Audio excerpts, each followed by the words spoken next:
Good evening everyone. जैसा कि हम पिछली वीडियो में डिस्कस कर चुके थे, रेगुलेशन ऑफ ब्रीदिंग ये दो प्रकार से होता था, नर्वस रेगुलेशन और chemical regulation.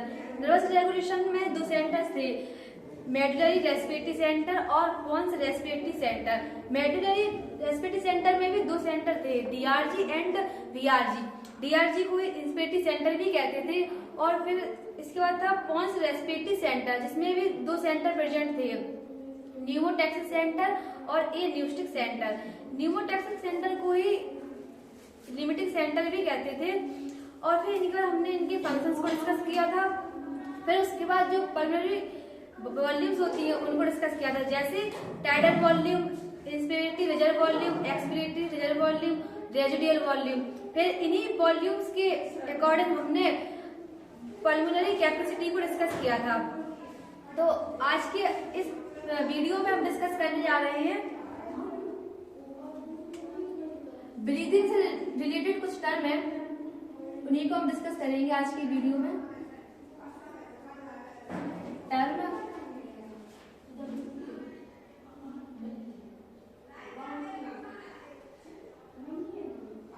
Associated with breathing.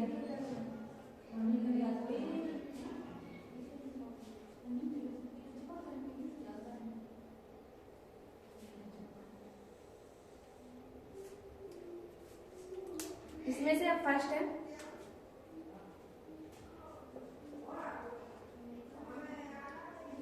यूपनिया।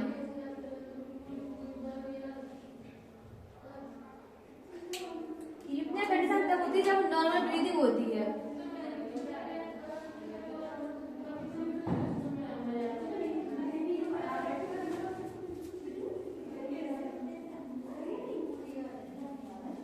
फिर इसके बाद है एपनिया।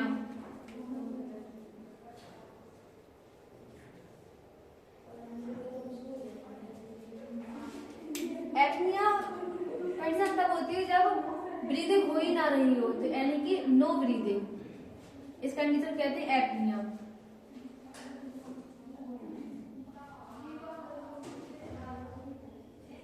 फिर इसके बाद है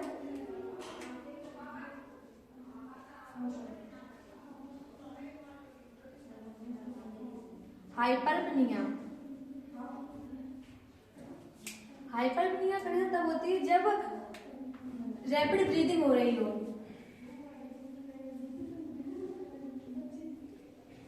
रैपिड ब्रीदिंग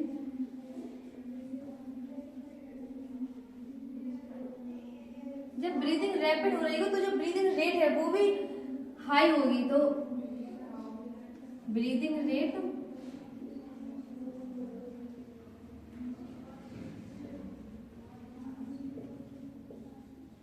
हाई। इसके बाद है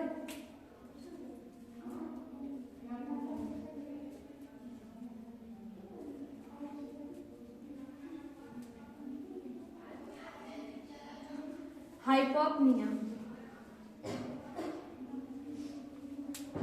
जब स्लो ब्रीदिंग हो रही हो, इस कंडीशन को कहते हैं हाइपोपनिया।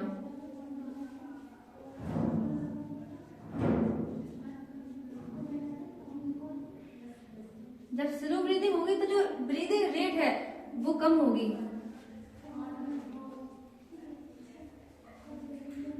तो ब्रीदिंग रेट लो। फिर इसके बाद नेक्स्ट है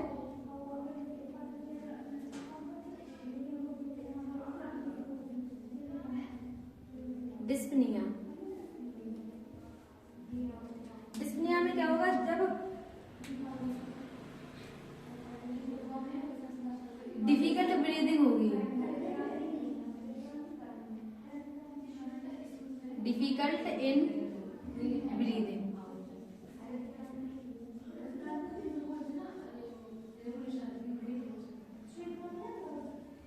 इसके बाद है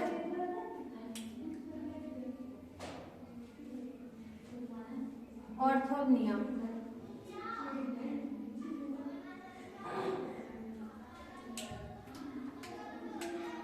इसमें पेनफुल ब्रीदिंग होगी।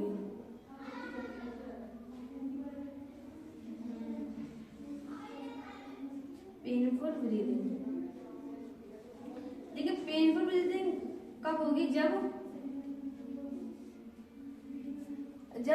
हॉरिजॉन्टल पोजीशन हो, तब अगर हम ब्रीदिंग करेंगे तो पेनफुल ब्रीदिंग होगी। तो हम यहाँ पे लिखते हैं एक्सेप्ट इन हॉरिजॉन्टल पोजीशन।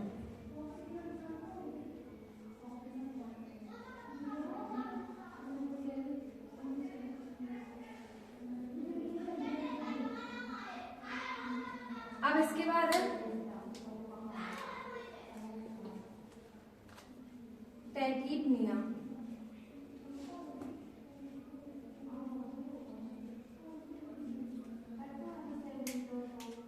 टैकीपनिया की कंडीशन में रैपिड शैलो ब्रीदिंग होगी, rapid shallow breathing.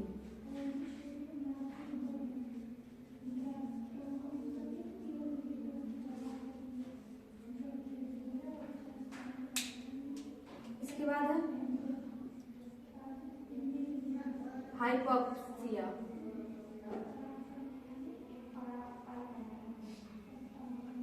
Hypoxia condition तब होगी जब टिश्यूज में ऑक्सीजन की एब्सेंस होगी। तो एब्सेंस ऑफ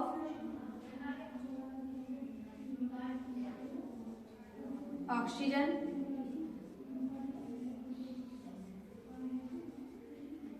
इन टिश्यूज।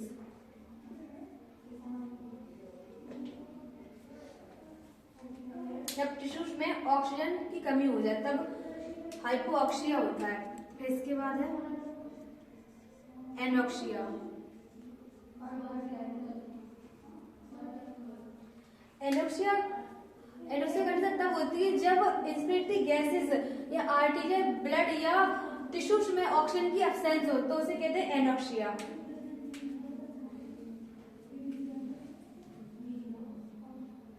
तो हम लिखते हैं absence of oxygen in inspiratory gases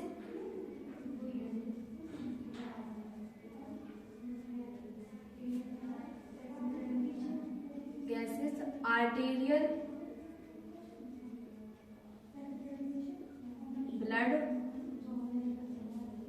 या टिश्यूज।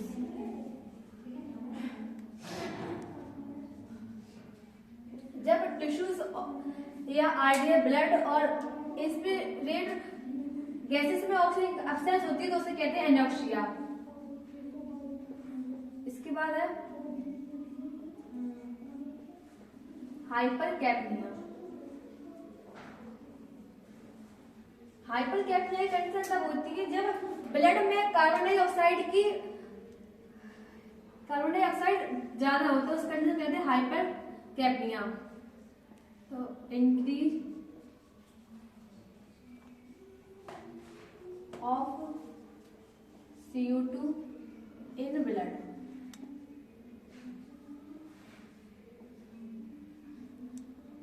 जब ब्लड में CO2 इंक्रीज हो तो उसे कहते हैं हाइपरकैप्निया।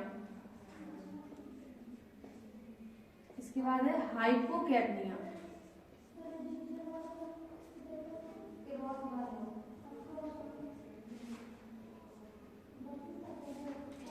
हाइपोकैप्निया कंडीशन तब होती है जब ब्लड में CO2 डिक्रीज हो, तो decrease of CO2 in blood. इसके बाद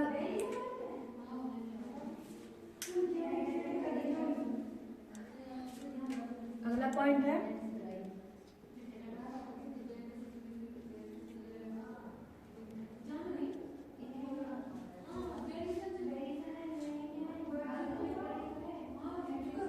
एपन्यूसिस।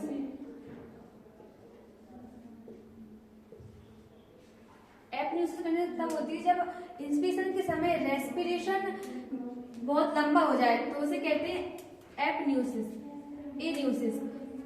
तो it is prolonging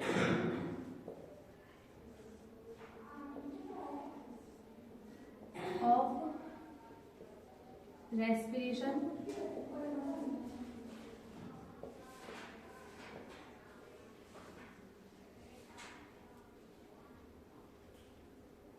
during inspiration.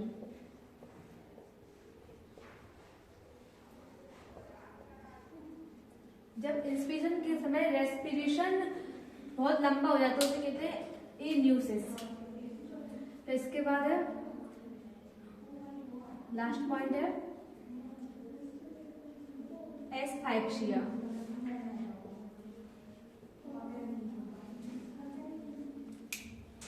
इसमें क्या होता है कि जब हाइपोऑक्सिया और हाइपरकैप्निया दोनों कंडीशन का कॉम्बिनेशन हो। हाइपोऑक्सिया में क्या था कि ऑक्सीजन की डिक्रीजमेंट हो और हाइपरकैप्निया में जब कार्बन डाइऑक्साइड की इंक्रीजमेंट हो तो उसे कहते हैं एफाइक्सिया। तो इसमें हम लिखेंगे कॉम्बिनेशन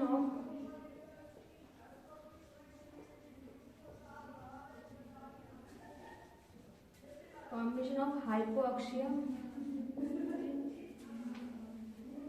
एंड हाइपरकैप्निया।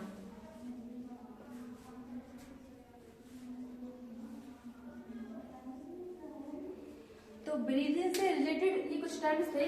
अब इसके बाद हम डिस्कस करने जा रहे हैं transportation of oxygen.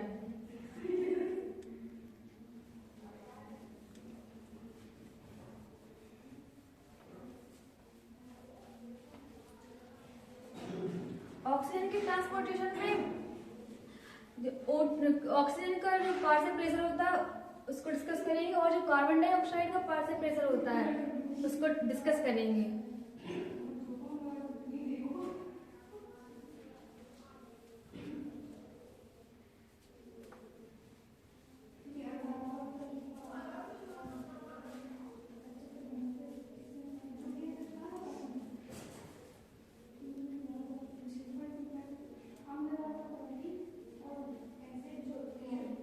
Transportation of oxygen के लिए हम एक डायग्राम ड्रॉ करते हैं जिसके थ्रू हम देखेंगे कि ऑक्सीजन का जो ट्रांसपोर्टेशन है वो किस तरह से होता है।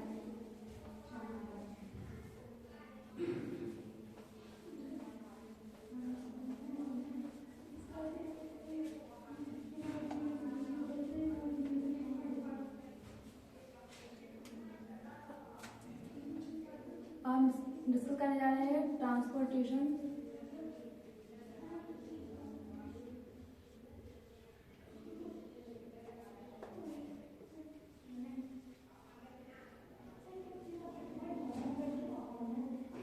Of oxygen.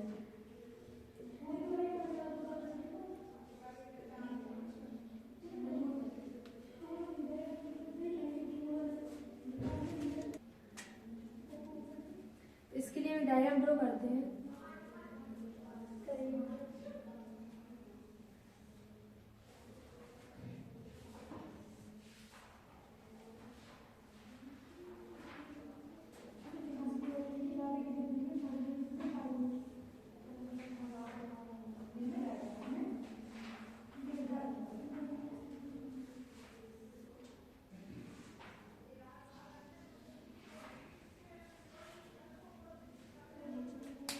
अब हार्ट से और ये एल्वुलाई और यहाँ पे टिश्यू।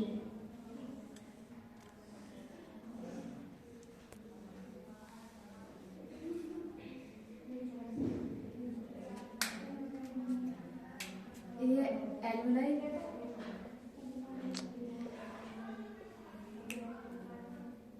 एल्वुलाई और ये टिश्यू।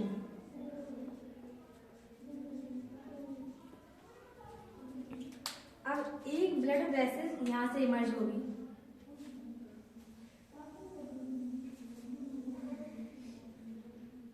और एक ब्लड वेसल यहाँ से इमर्ज होगी।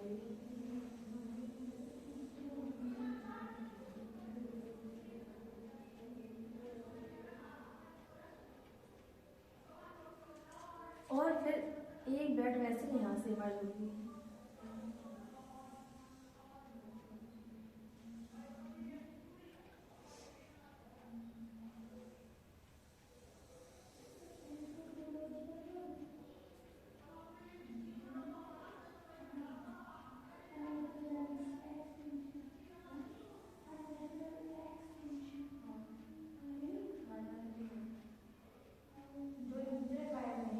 इसे हम कहते हैं सिस्टमिक आयोर्टा। और इस वाले ब्लड वेसल कहते हैं पल्मोनरी वेन।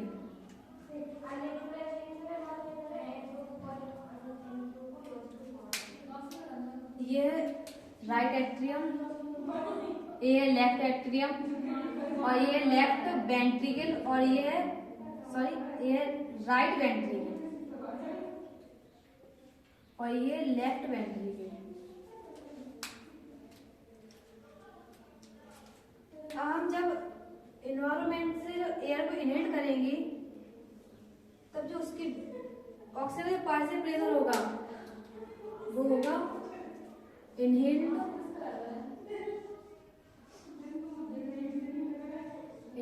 एयर। तो अब जो ऑक्सीजन का पार्ट से प्रेशर होगा वो तो होगा 150 mm ऑफ Hg, और जो कार्बन डाइऑक्साइड का पार्ट से प्रेशर होगा वो होगा 0.3 mm ऑफ Hg। जब हम एयर को इनहेल करेंगे तो ये एयर एयरवेल में पहुंचेगी, तो ये वैल्यू एयरवेल में एंटर करेंगी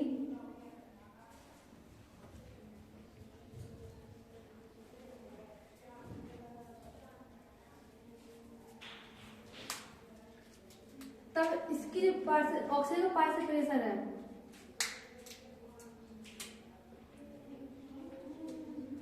वो हो जाएगा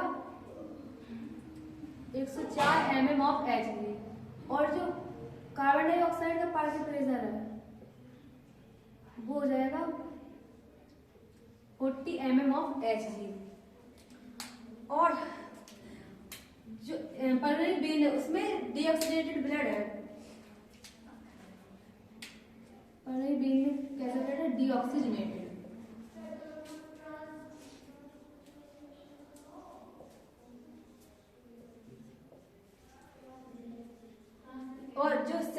और फिर ये जब ब्लड एयरलाइन से होते हुए हार्ट में एंटर करेगा तब ये ब्लड डीऑक्सीजेनेटेड से हो जाएगा ऑक्सीजनेटेड। तो ब्लड में कैसा, हार्ट में कैसा ब्लड जाएगा? Oxygenated blood.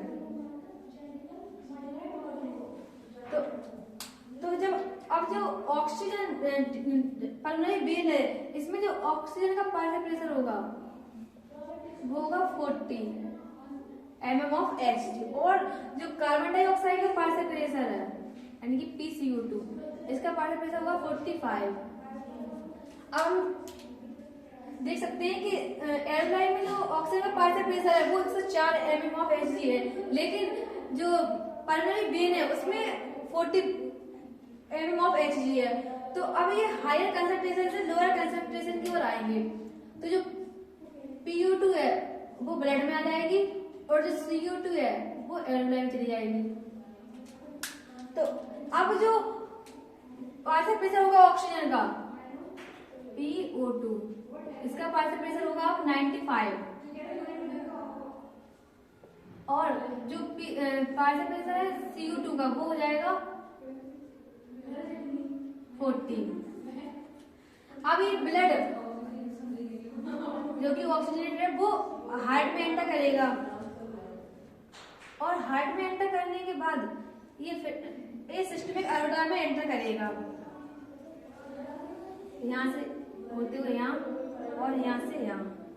तो अब जो वैल्यू होगी, अभी वैल्यू कितनी थी ऑक्सीजन का पार्ट प्रेशर 95, और कार्बन डाइऑक्साइड का पार्ट प्रेशर कितना था 40, और टिश्यू में जो पार्ट प्रेशर है ऑक्सीजन का वो है 40, और जो कार्बन डाइऑक्साइड का पार्शियल प्रेशर है वो है 45। तो अब इसमें क्या होगा कि जो ऑक्सीजन है वो ब्लड की ऑक्सीजन टिश्यू में एंटर कर जाएगी और जो टिश्यू की ऑक्सीजन है वो ब्लड में एंटर कर जाएगी, और जो कार्बन डाइऑक्साइड है वो टिश्यू से ब्लड में एंटर कर जाएगी। तो अब जो वैल्यू होगी जब O2 का पार्शियल प्रेशर होगा वो होगा 40 और कार्बन डाइऑक्साइड का जो पार्शियल प्रेशर होगा वो होगा 45। तो अब ये ब्लड यहाँ से होते हुए यहाँ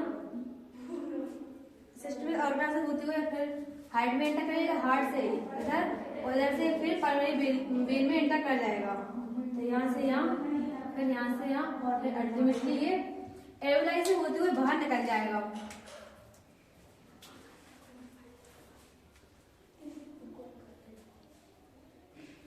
तो जो अब जो हम एक्सहेल लेयर करेंगे उसमें जो वैल्यू होगी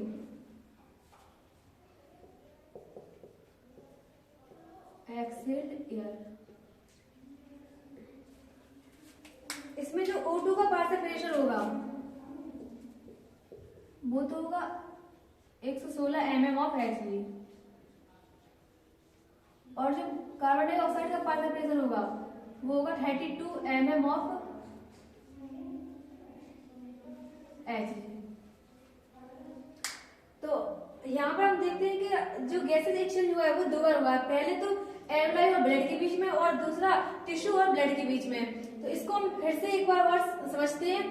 जब हम एयर को इनहेल करेंगे तब जो पार्शियल प्रेशर होगा ऑक्सीजन का वो होगा 150 mm ऑफ Hg, और जो कार्बन डाइऑक्साइड का CO2 का पार्शियल प्रेशर है वो होगा 0.3 mm ऑफ Hg।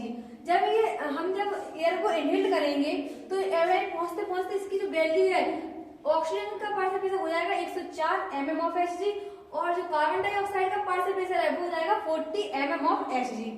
और जब ये टिश्यू में ब्लड में एंटर करेगा तो ब्लड का जो पार्शियल प्रेशर है O2 का वो है 40 और CO2 का पार्शियल प्रेशर है 45। जब हायर कंसंट्रेशन से लोअर कंसंट्रेशन की ओर आएंगे तो जो एयरलाइन में O2 है वो ब्लड में आ जाएगी और ब्लड से CO2 एयरलाइन चली जाएगी, और फिर ये ब्लड हार्ट से होते हुए सिस्टमिक एरोडा में आएगा, और फिर यहाँ पर टिश्यू में पार्शियल प्रेशर है ऑक्सीजन का वो है 40 और कार्बन डाइऑक्साइड का पार्शियल प्रेशर है 45। तो यहाँ पर एक्सचेंज होगा, तो इसमें से CO2 आ जाएगी ब्लड में और O2 चली जाएगी टिश्यू में। तो अब जो पार्शियल प्रेशर होगा ऑक्सीजन का वो होगा 40 और कार्बन डाइऑक्साइड का जो पार्शियल प्रेशर होगा वो होगा 45। तो इस तरह से ये ऑक्सीजन का ट्रांसपोर्टेशन होता है। अब इसके हम आगे चलते हैं।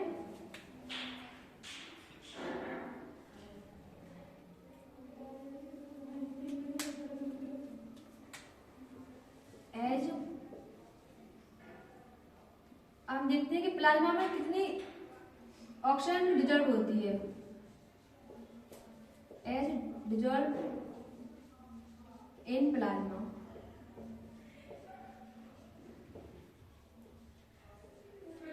तो प्लाज्मा में जो ऑक्सीजन डिजॉल्व होगी वो होगी 3%, और as oxy haemoglobin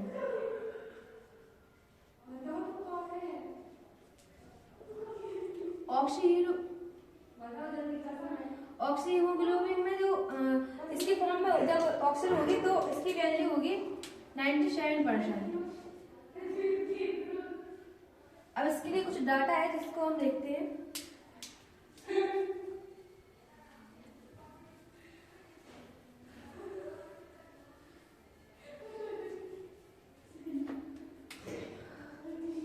one molecule of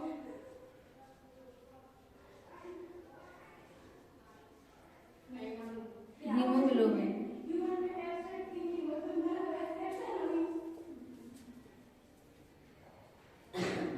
can carry 4 molecule of oxygen।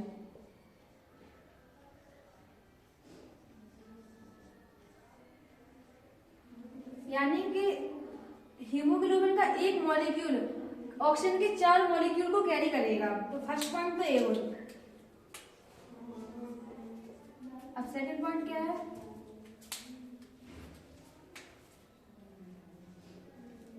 1 gram haemoglobin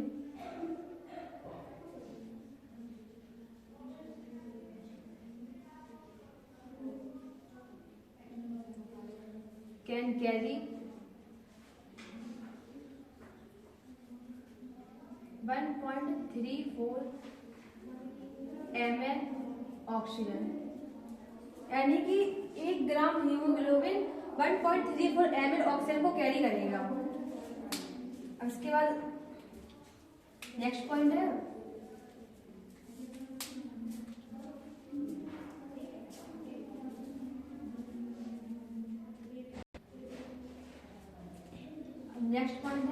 normal concentration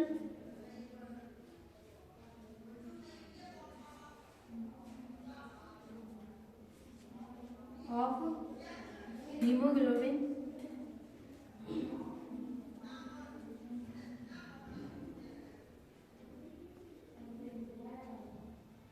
can carry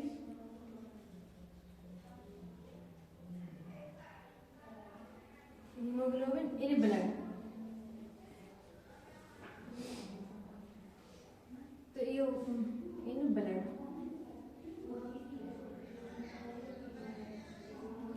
तो ब्लड में हीमोग्लोबिन की नॉर्मल कंसंट्रेशन कितनी होगी?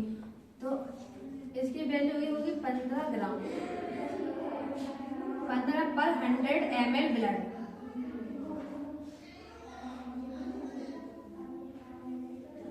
अब इसके बाद नेक्स्ट पॉइंट है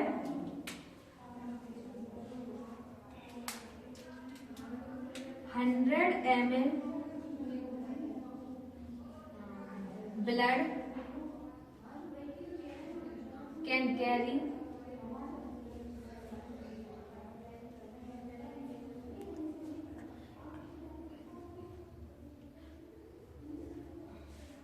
20 ml 20% ऑक्सीजन।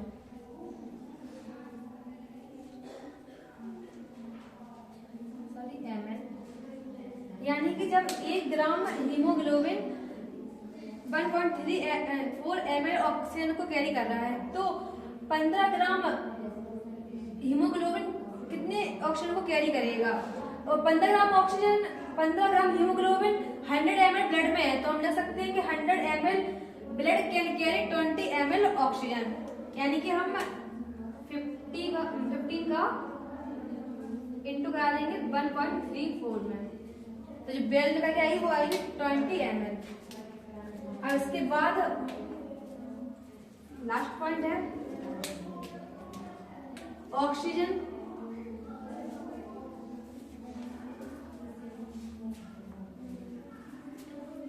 कैरिंग कैपेसिटी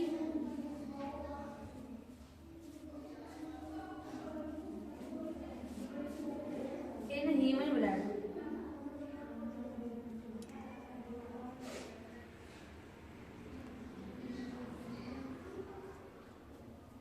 20%, यानी कि ह्यूमन ब्लड में ऑक्सीजन कैरिंग कैपेसिटी कितनी होती है? तो वो होती है 20%।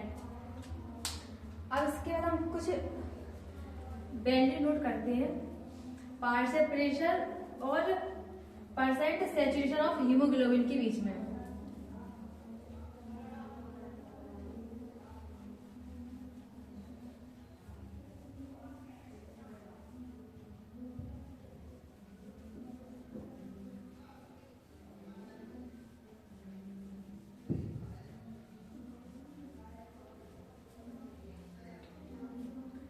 तो हम लिखते हैं यहाँ पे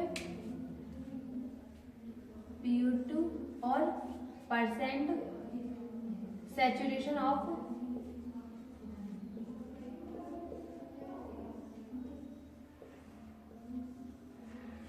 हीमोग्लोबिन। तो हम पहले ऑक्सीजन का पार्शियल प्रेशर देखते हैं।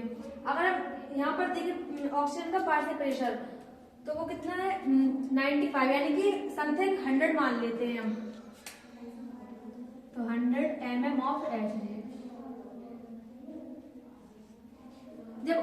का पार्शियल प्रेशर 100 है, तो जो हीमोग्लोबिन की सैचुरेशन होगा वो भी 100% होगा।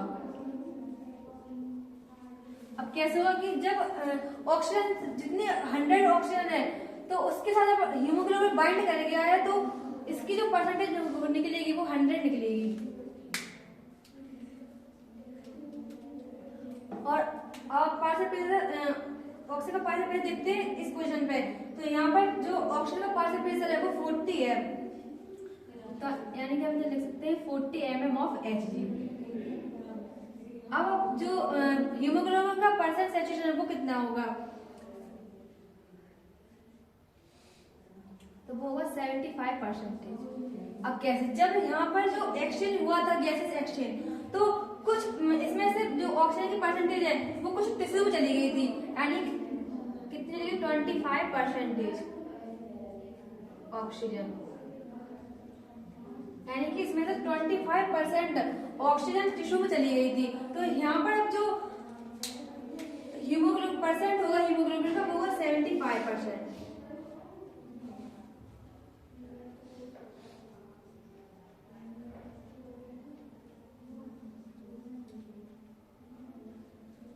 और यहाँ पर जब पार्शियल प्रेशर ऑक्सीजन का 100 था, तब यहाँ पर कितनी हीमोग्लोबिन सैचुरेट हुई थी, 100%।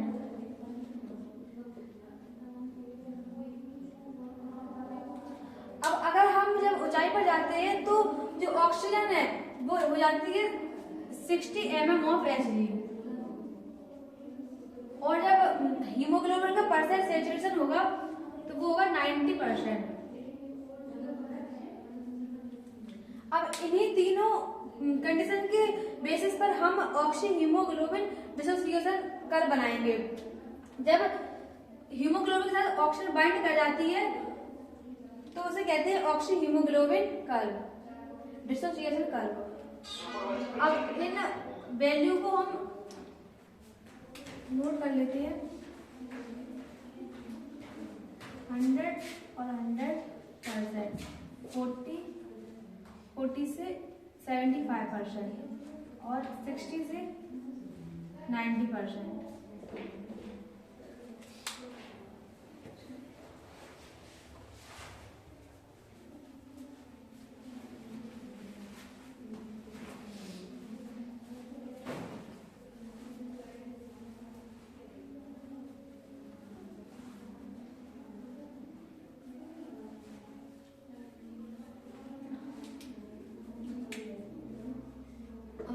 ऑक्सी हीमोग्लोबिन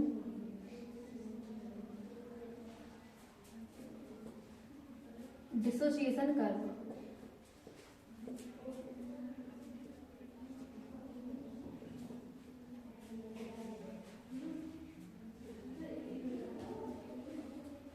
जब हीमोग्लोबिन के साथ ऑक्सीजन बाइंड कर जाएगी तो उसे हम कहते हैं ऑक्सी हीमोग्लोबिन। अब इन्हीं तीनों कंडीशन के बेसिस पर हम ऑक्सी हीमोग्लोबिन डिसोसिएशन कर्व देखेंगे।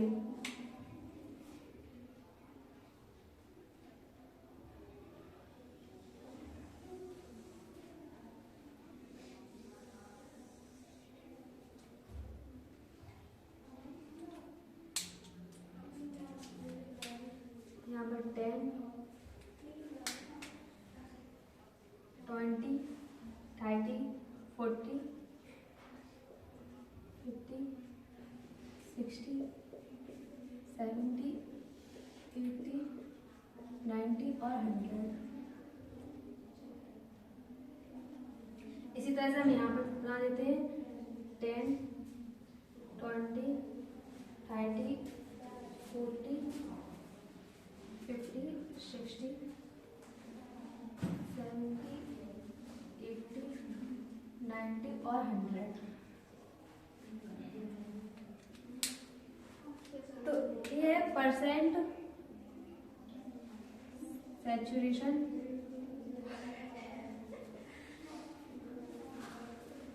ऑफ हीमोग्लोबिन, और ये पार्शियल प्रेशर ऑफ ऑक्सीजन।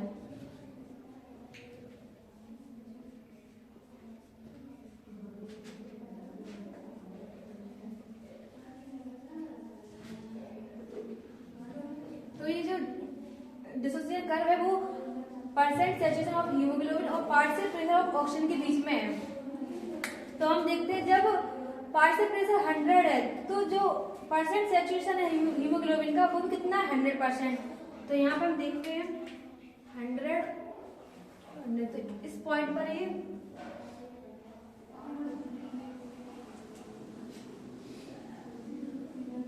पर ये आएगा। और जब पार्शियल प्रेशर 40 है यानी कि इस पॉइंट पर, तो जो परसेंटेज सैचुरेशन है हीमोग्लोबिन का वो 75 होगा, यानी कि 70 और 80 के बीच में, यानी कि हम इस पॉइंट पर।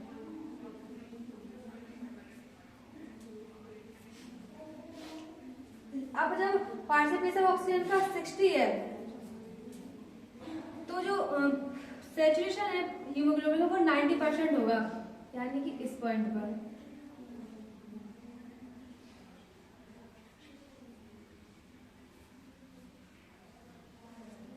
तो जो डिसोसिएशन कर्व बनेगा वो कुछ इस तरह से बनेगा।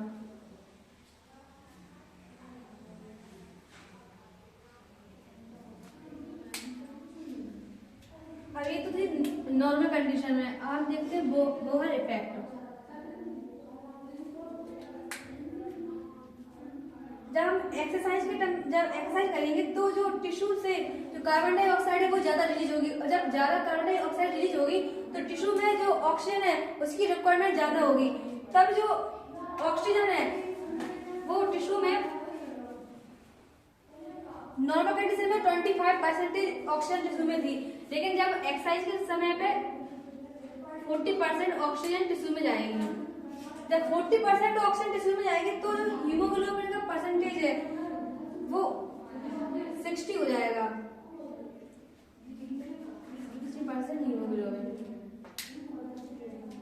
लेकिन इसमें जो ऑक्सीजन है वो सिमिलर रहेगा, ये एक्सरसाइज के टाइम।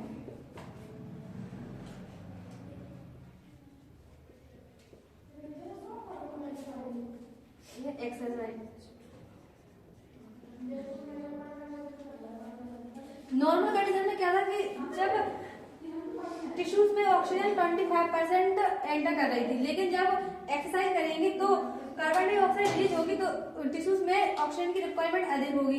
तो इसमें जो 40% ऑक्सीजन टिश्यू में जाएगी, फिर जो सैचुरेशन होगा हीमोग्लोबिन का वो 60% होगा। लेकिन नॉर्मल कंडीशन में क्या था 75% हीमोग्लोबिन में हो रही थी। अब इससे जब एक्सरसाइज के टाइम पे पार्शियल प्रेशर ऑक्सीजन का वो 40 होगा और जो हीमोग्लोबिन परसेंटेज है वो 60 होगा, इस पॉइंट पर। तो अब जो ग्राफ बनेगा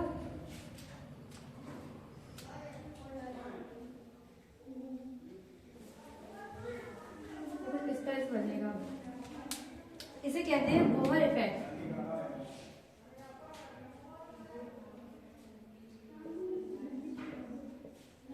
बोहर इफेक्ट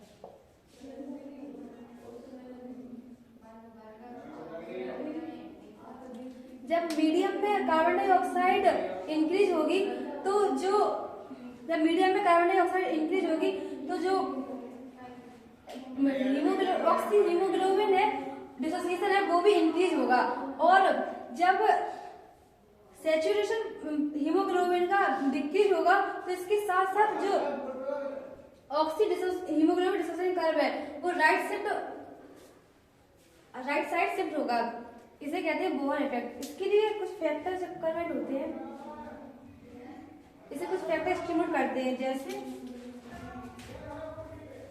अगर कार्बन डाइऑक्साइड बढ़ाएंगे तो इससे जो हाइड्रोजन है आयंस है वो भी इंक्रीज होंगे, और इससे होगा क्या जो पीएच है वो डिक्रीज होगा, और पीएच डिक्रीज होगा जो मेटाबॉलिक एक्टिविटीज है यानी कि टेम्परेचर तो वो भी इंक्रीज होगा।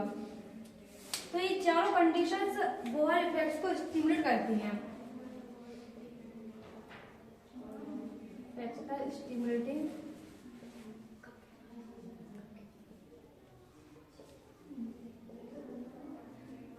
Bohr effect.